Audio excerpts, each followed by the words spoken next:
Tomémonos un tiempo para reflexionar sobre la palabra de Dios con el sermón titulado La historia de la madre. La historia de la madre se encuentra en un libro publicado en 2016 por la editorial Melquisedec. Permítanme leerla para ustedes brevemente. El término utopía en la novela Utopía de Thomas More significa ningún lugar. En la novela Erewhon de Samuel Butler, el mismo término significa en ninguna parte. Utopía significa que no existe en ningún lugar. Sin embargo, ¿acaso la utopía realmente no existe? Nuestra vida es un viaje corto, pero al mismo tiempo largo. A través de ese viaje, podemos sentir la presencia que da vida a cada parte de nuestra existencia. Creo que la utopía que hemos estado buscando quizá no se halle en ningún otro lugar, sino solo en el seno de nuestra madre. Una mujer recibe el título madre a través del embarazo y el parto. El proceso de convertirse en madre va acompañado de un dolor incomparable. A pesar de esto, las madres dicen que aquel dolor es felicidad. ¿Cómo es posible que el insoportable dolor del parto pueda ser considerado como felicidad? ¿Y cómo pueden amar a sus hijos, quienes les provocan el mayor de los dolores? Todas las criaturas de este mundo, incluyéndonos a usted y a mí, vivimos gracias al amor de una madre. La gente dice que Dios no podía estar en todas partes, y por ello creó a las madres. ¿Podría esto significar que Dios está en todas partes en la forma de una madre?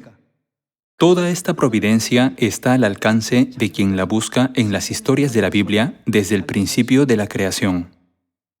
Así se ha resumido la parte sobre una madre en el epílogo.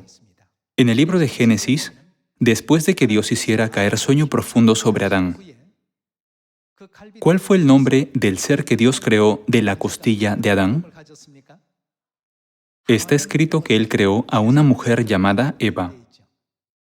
Todas las mujeres, antes de ser madres, son mujeres. En el proceso de transición de mujer a madre, debe haber un parto. Se dice que el dolor más grande que experimentan los seres humanos es el dolor del parto. Cuán hermosa y amorosamente tratan a sus bebés después de soportar un parto tan doloroso. ¿Quién, aparte de una madre, podría afrontar una tarea tan desafiante? Una madre es el único ser que puede amar con tanta ternura a quien le ha causado el dolor más grande que un ser humano puede experimentar. Por ello, mientras leía el epílogo del libro La historia de la madre, pude comprender que la vida de las madres en esta tierra está formada por los genes heredados de sus propias madres, quienes han llevado una vida de sacrificio, devoción y servicio por sus hijos. Parece ser lo mismo para todas las madres. Si es por el bien de sus hijos, una madre se humilla y asume una posición baja, aunque es estimada y preciosa. No existe nadie capaz de hacer esto, excepto una madre. ¿Por qué Dios creó esto de esta manera? Hoy examinemos la Biblia en relación con este asunto. Apreciamos los grandes sacrificios de nuestras madres físicas, pero al rastrear el linaje materno, llegamos finalmente a Eva. Según lo escrito en la Biblia, ¿de quién fue esposa Eva? Está escrito que fue la esposa de Adán. Según Romanos capítulo 5, versículo 14, ¿a quién representa Adán? Representa a Cristo que había de venir, es decir, a nuestro Padre espiritual. En la Biblia, nuestra Madre espiritual, la esposa de nuestro Padre espiritual, es llamada Eva, por cuanto ella era madre de todos los vivientes. En Gálatas dice, «Mas la Jerusalén de arriba, la cual es madre de todos nosotros, es libre». Una madre también extraña frecuentemente a su madre, y también a la madre de su madre, cuando la vida se siente asfixiante, desafiante y agotadora, cuando la juventud ha desaparecido, cuando los hijos se han ido de casa y no hay nadie alrededor, Si preguntan incluso a los ancianos, ¿a quién extraña más? La respuesta es muchas veces, madre. Cuando se realiza esta pregunta, se dice que los abuelos de entre 80 y 90 años son los que más extrañan a sus madres. Cuando se investigó cuál es la palabra más hermosa en los idiomas de todo el mundo, se descubrió que la palabra madre era la más hermosa de todas. La presencia de una madre en el corazón de cada uno representa el sacrificio y el amor de nuestra madre espiritual y cómo ella guía silenciosamente a sus hijos por el camino del Evangelio. Creo que todos estos elementos contribuyen a una añoranza universal por la madre. Por lo tanto, hoy, con el sermón titulado La historia de la madre, examinemos primero Gálatas capítulo 4, versículo 28.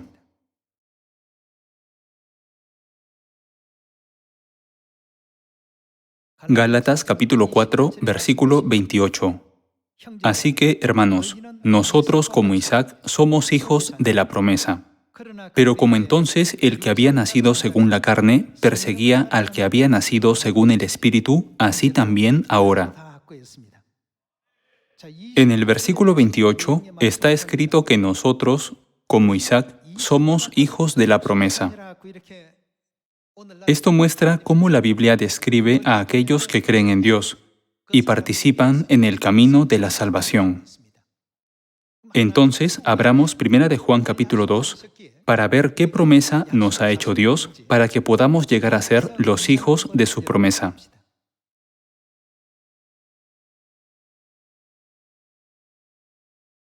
Veamos 1 de Juan capítulo 2, versículo 25. Y esta es la promesa que Él nos hizo. ¿Cuál es la promesa que Él nos hizo? La vida eterna. La Biblia testifica que Dios nos ha prometido la vida eterna. El título del sermón de hoy es La historia de la madre. ¿Podemos separar la vida de una madre? Sin una madre nunca puede existir la vida. Sin una madre no podríamos hablar, caminar, percibir ni sentir nada. Heredamos todo nuestro ADN de nuestras madres. Hay más de 60 billones de células en el cuerpo humano. Es conocido que la mitad de nuestros genes provienen de nuestro padre y la otra mitad de nuestra madre. Pero solo los genes mitocondriales de la madre se transmiten a la descendencia, lo que indica que no podemos convertirnos en seres humanos completos sin una madre. Por lo tanto, no podemos vivir sin una madre. Veamos más de cerca la voluntad de Dios con respecto a este asunto. Veamos el libro de Apocalipsis, capítulo 4, versículo 11.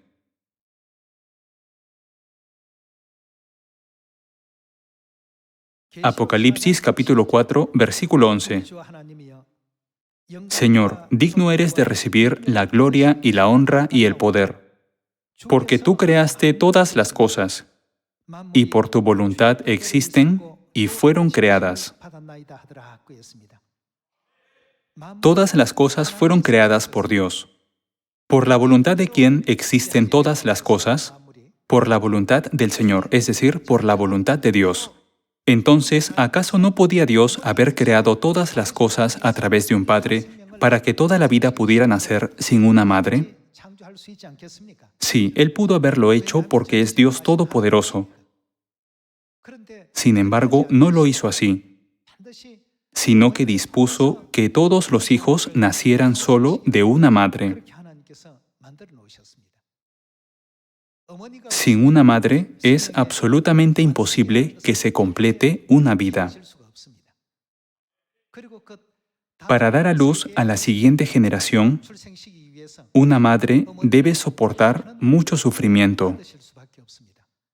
Por lo tanto, podemos decir que la palabra madre engloba dolor, sacrificio, sufrimiento y agonía. Es fácil para nosotros decir, Madre, Madre.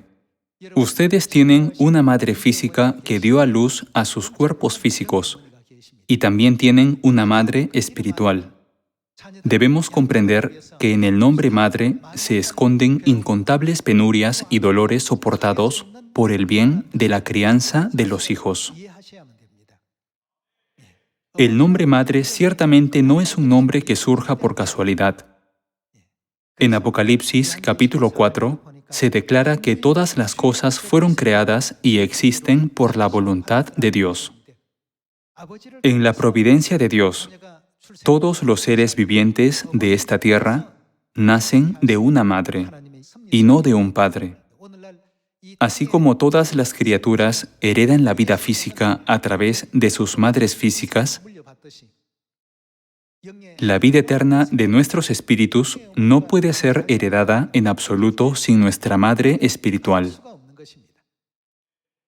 Para despertarnos a su providencia, Dios lo diseñó de esta manera para que todas las criaturas, desde los peces del mar hasta las aves de los cielos y los animales que corren por la tierra, heredaran la vida a través de sus respectivas madres.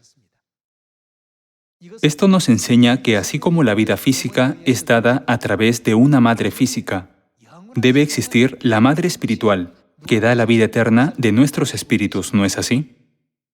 Esto puede verse como un recordatorio de Dios de que la vida eterna no puede ser dada sin nuestra madre espiritual. Entonces, ¿existe realmente la madre espiritual en la Biblia? La Biblia debe dar testimonio de todas las cosas. Lo que la Biblia dice y testifica es mucho más importante. A través de Génesis capítulo 1, confirmemos la enseñanza de Dios de que tenemos a nuestra Madre Espiritual que nos da la vida eterna. Vayamos a Génesis capítulo 1, versículo 26. En el capítulo 1, versículo 26 dice, Entonces dijo Dios, hagamos al hombre a nuestra imagen, conforme a nuestra semejanza. Si solo Dios Padre hubiera creado al hombre, debería haber dicho, haré, en lugar de decir, hagamos, lo cual sería incorrecto. La Biblia es un libro que nos enseña la verdad. Si un solo Dios hubiera creado los cielos, la tierra y todo lo que hay en ellos, ¿debería aparecer aquí la expresión hagamos? No, no debería aparecer. Por lo tanto, podemos confirmar que debe existir más de un Dios que ha creado al hombre. Busquemos la respuesta a esta pregunta yendo al versículo 27. Veamos el versículo 27. Y creó Dios al hombre a su imagen. A imagen de Dios lo creó. ¿Qué hizo él?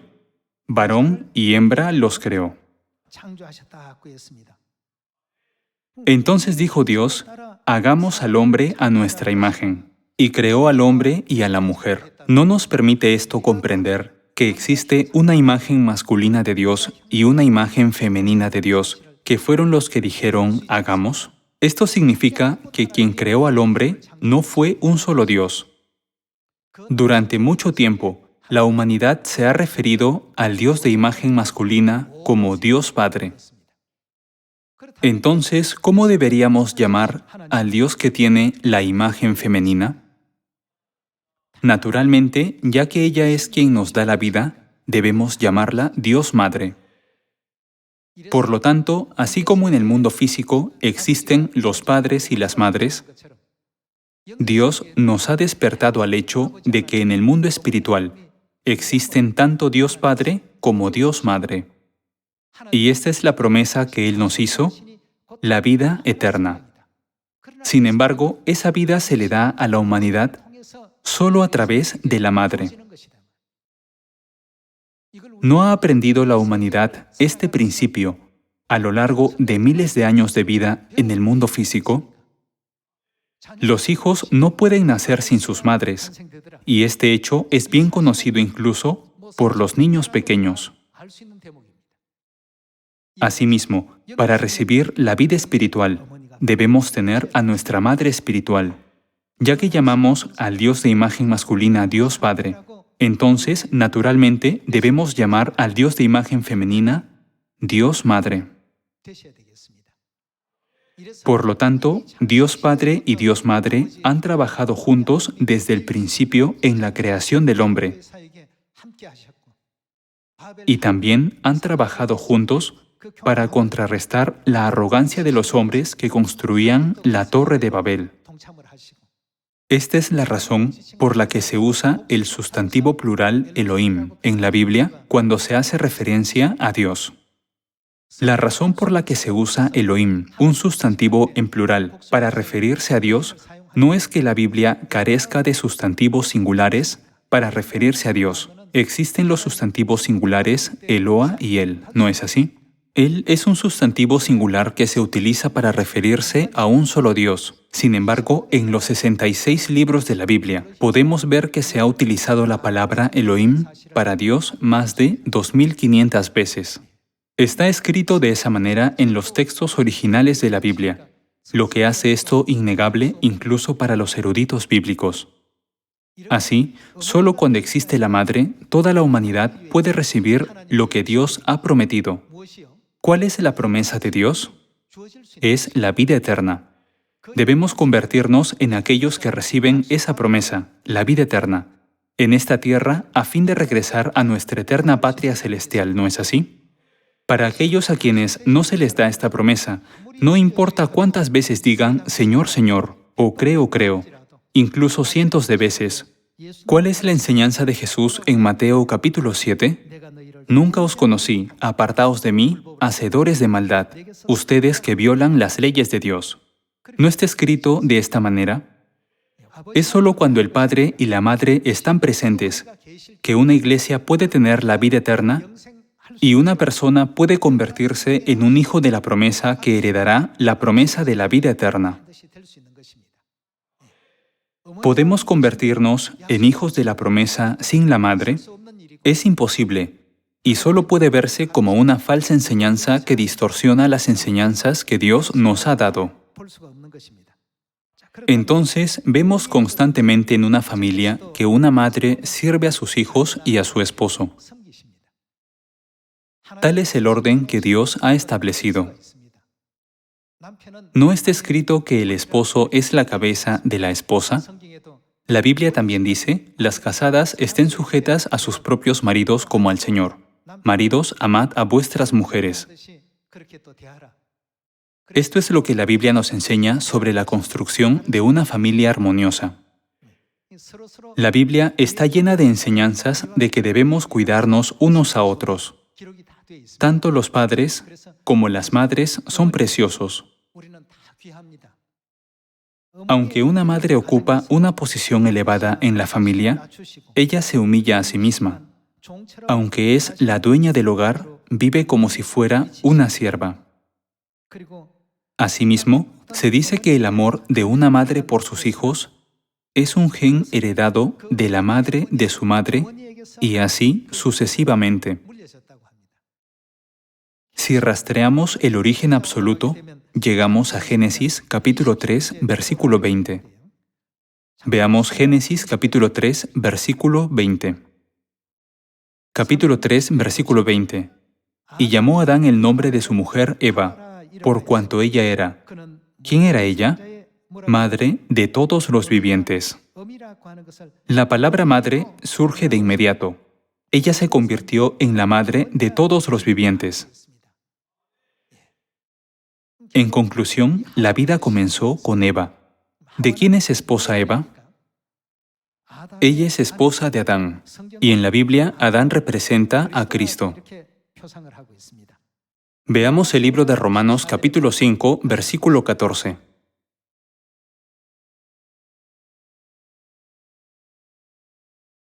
En el capítulo 5, versículo 14, está escrito, no obstante, reinó la muerte desde Adán hasta Moisés, aun en los que no pecaron a la manera de la transgresión de Adán, el cual es, ¿qué es él? Figura del que había de venir. ¿Quién es el que había de venir? Es Cristo. Entonces, ¿quién debe existir realmente con Cristo? Definitivamente debe existir Eva como la esposa espiritual de Cristo. Por eso, en Apocalipsis capítulo 22, aparecen el Espíritu y la esposa. El Espíritu representa a Dios Padre, y la esposa representa a la esposa de Dios Padre. El Padre y su esposa, en un contexto espiritual, son Dios Padre y Dios Madre. Además, en Apocalipsis capítulo 21 aparecen el Cordero y la esposa del Cordero. Todos estos contenidos similares están registrados en toda la Biblia. Por lo tanto, Adán es un modelo del que había de venir, es decir, de Cristo. ¿Y qué dice la Biblia sobre Dios Madre, que es la esposa de Cristo? Por cuanto ella era madre de todos los vivientes. En otras palabras, Adán simboliza al Dios con un aspecto masculino, mientras que Eva representa al Dios con un aspecto femenino. Dios vino a esta tierra por segunda vez para llamar a toda la humanidad, sus amados hijos. Hace 2000 años, cuando predicó el Evangelio en Nazaret de Galilea, su venida a esta tierra fue en la carne. Después, de acuerdo con la profecía de la higuera, fue bautizado nuevamente en 1948 y comenzó la obra del Evangelio por segunda vez en esta tierra. Luego, para cumplir la profecía de David, ascendió al cielo después de completar el ministerio del Evangelio de 37 años. A través del apóstol Juan en Apocalipsis capítulo 22, él nos enseñó que todas las personas del mundo deben reconocer a Dios Madre y volver a sus brazos. Veamos Apocalipsis capítulo 22, versículo 17. Y el Espíritu y la esposa dicen, ven. En otras palabras, el Padre y la Madre dicen. ¿Qué dicen ellos? ¿A quién debemos volver? Ellos nos están llamando a volver al Espíritu y a la esposa.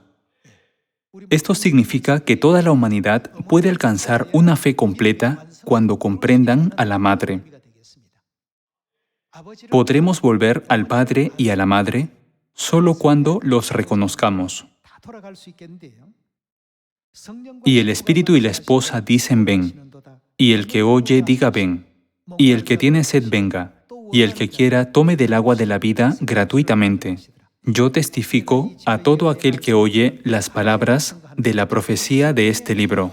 En otras palabras, yo testifico a todo aquel que oye las palabras de la Biblia. Si alguno añadiere a estas cosas, Dios traerá sobre las plagas que están escritas en este libro. Y si alguno quitare de las palabras del libro de esta profecía, si alguno sustrajere, Dios quitará su parte del libro de la vida, y de la santa ciudad y de las cosas que están escritas en este libro.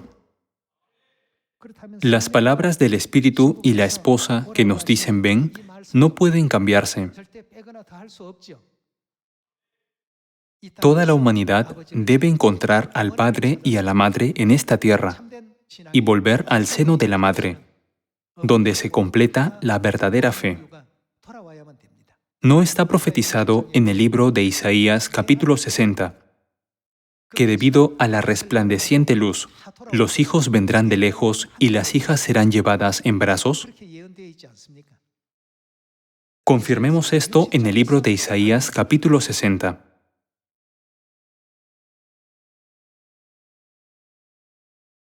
Capítulo 60, versículo 1.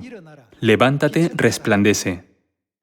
Aquí prestemos atención a quién le pertenece la luz, donde dice resplandece. Porque ha venido tu luz, y la gloria de Jehová ha nacido sobre ti. ¿De quién es la luz a la que se refiere aquí? Se refiere a la luz de Jerusalén. Veamos la razón por la que Dios nos dijo que hiciéramos resplandecer la luz de Jerusalén yendo al versículo 2. Veamos el versículo 2. Porque he aquí que tinieblas cubrirán la tierra. Aquí, en la Biblia en inglés, está escrito que las tinieblas cubrirán toda la tierra. Las tinieblas cubrirán toda la tierra, y la oscuridad las naciones. Los ojos, los oídos y los corazones espirituales de los 8.000 millones de seres humanos están completamente cubiertos ahora. Porque he aquí que tinieblas cubrirán la tierra y oscuridad las naciones, mas sobre ti amanecerá Jehová, y sobre ti será vista su gloria. Veamos el versículo 3. ¿Y qué harán? Andarán las naciones a tu luz, y los reyes al resplandor de tu nacimiento. Y andarán las naciones a tu luz, y los reyes al resplandor de tu nacimiento. Esta no es una profecía que ustedes hayan hecho. Tampoco es una profecía que yo he hecho. ¿Quién es el que profetizó esto? Esta es una profecía hecha por Dios. Veamos el versículo 4. Alza tus ojos alrededor y mira. Todos estos se han juntado, vinieron a ti. Tus hijos vendrán de lejos, y tus hijas serán llevadas en brazos. Entonces verás y resplandecerás. Se maravillará y ensanchará tu corazón, porque se haya vuelto a ti la multitud del mar, y las riquezas de las naciones hayan venido a ti. ¿Cuándo sucederán estas cosas? Cuando prediquemos, proclamemos y hagamos resplandecer la luz de la gloria de Jerusalén a todas las naciones de esta aldea global cubierta de tinieblas. Creo que, ante la Madre, todos ustedes y yo debemos convertirnos en hijos celestiales que puedan recibir la expiación de todos los pecados y transgresiones que cometimos en el cielo, y todos los pecados y transgresiones que cometimos en la tierra, y regresar a nuestro eterno hogar del cielo. El nombre Madre es un testimonio vivo del dolor que ella ha soportado para darnos vida. El nombre Madre es un nombre obtenido a través del dolor del nacimiento de los hijos. Ese nombre no puede obtenerse a la ligera, con facilidad ni de forma descuidada, ¿verdad? Por eso, la Madre siempre nos describió como todo en su vida y como su única preocupación. Nosotros también debemos poder decir que el Padre y la Madre lo son todo en nuestra vida. Con esta mentalidad, difundamos la gloria de Dios en toda Samaria y hasta lo último de la tierra, y entreguemos las enseñanzas de Dios, solicitando encarecidamente que ustedes y yo seamos los que puedan guiar a todos nuestros hermanos de Sión de regreso a la luz de la Madre. Me gustaría concluir este sermón. Muchas gracias.